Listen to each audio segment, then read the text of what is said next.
WXII 12 News at 7 on the Triad CW starts right now. And breaking news this morning at 7 o'clock, a barricade situation in Winston-Salem is now over. More details in just minutes. Plus, on this Friday, a difficult holiday weekend for loved ones of teens killed in crashes across the Piedmont. Just ahead, the special ways friends are remembering their lives. And a government shutdown is averted thanks to lawmakers. Coming up, how much longer Congress has before a decision is needed. And good morning, I'm Devontae McKenneth. Great to see you guys with us this Friday morning at 7:01. Let's send things over to meteorologist Brian Slocum for a check of your Friday forecast. Brian, cool start to what will be a mild day. Yeah, definitely. 30s and 40s to start. Temperatures are normally in the upper 40s in the afternoon. We should get well above that, despite the fact that we're going to have a lot more cloud cover around today and certainly for the next couple of days. Temperatures over the area, 30s this morning, where the clouds are a little bit thinner, eastern areas. We'll see more sunshine in these locations today. The farther west you go, the better chance that we're going to have some heavier cloud cover in place. 40s there, already fairly overcast but dry, and it's going to hold off any rain chances again until later today. And only in our far western areas, I think the Triad should stay dry. We got some snow in lower Michigan into the northeast. Keep that in mind for travelers. Could certainly snarl things up in those locations. We have a rain chance. It kind of peaks tomorrow. We'll have more on that and what follows that you want to prepare for coming up in just a couple of minutes.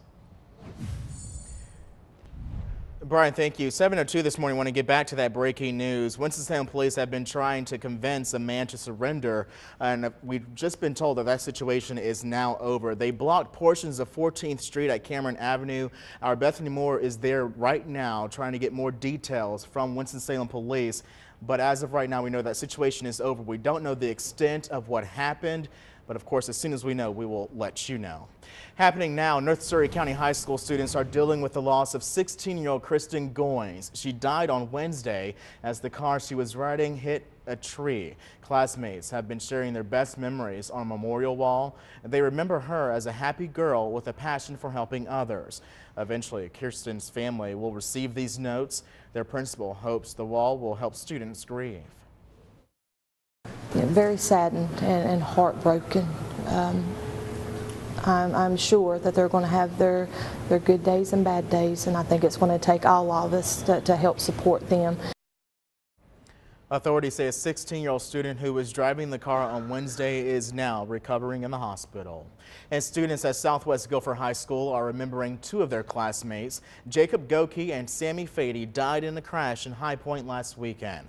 Their friends have been holding tributes all week. Yesterday, they gathered at the crash site on Whites Mill Road, and police say a 19-year-old was driving the car they were in, and they believe he had been drinking. They say the car was going 105 miles per hour before it crashed. State of addiction this morning at 7:03. State Attorney General Josh Stein says the state is suing a prescription drug maker. We allege that INSIS unlawfully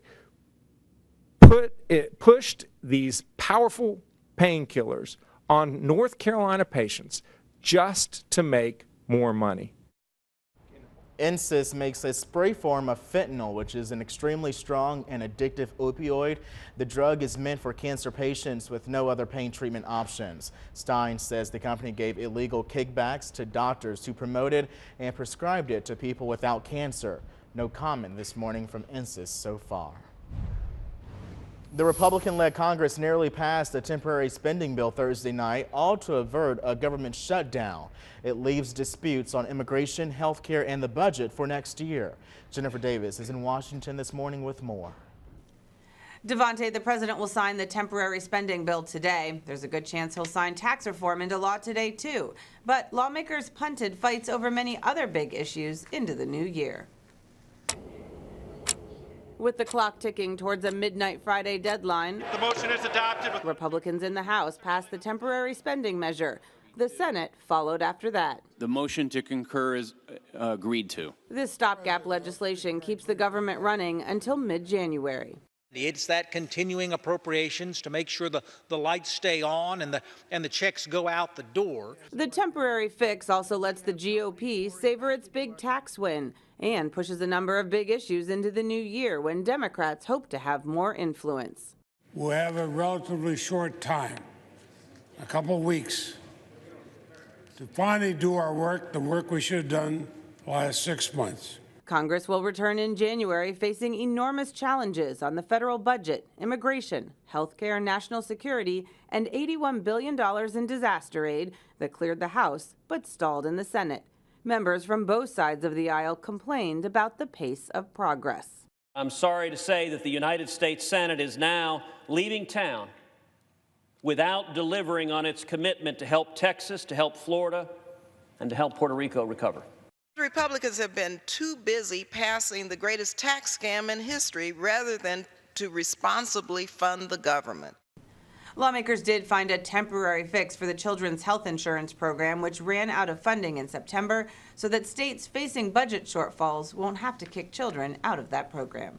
In Washington, Jennifer Davis, WXII 12 News. All right, Jennifer, thank you. Bring things back at home. Check out that forecast.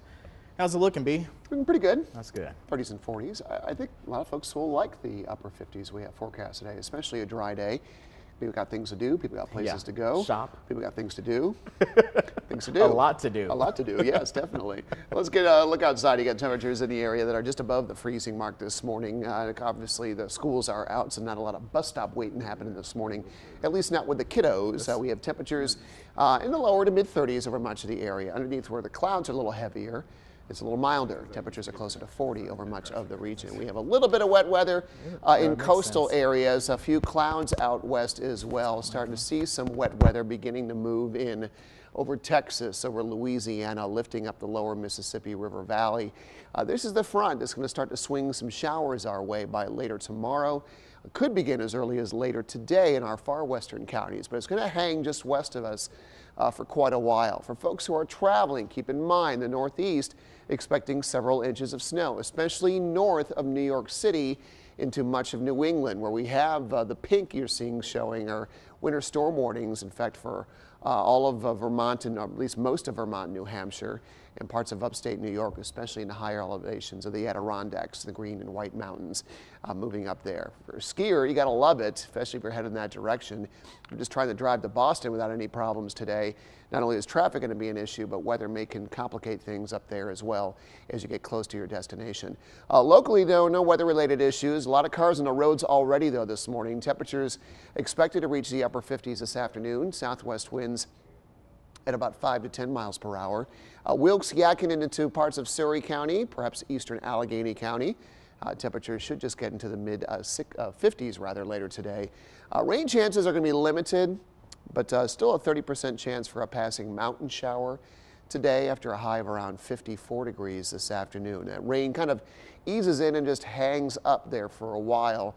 Spotty showers still possible later tonight, early tomorrow, but they will be few and far between. The main bulk of the activity comes during the day tomorrow, beginning relatively early in the west, and then Triad rain chances start to peak around mid to late afternoon and then taper late in the evening as that starts to swing through. Sunday could bring a few mountain snowflakes from another disturbance. That's mostly Sunday night into Monday morning, but nothing in the Triad as of yet. We will see some colder air moving in.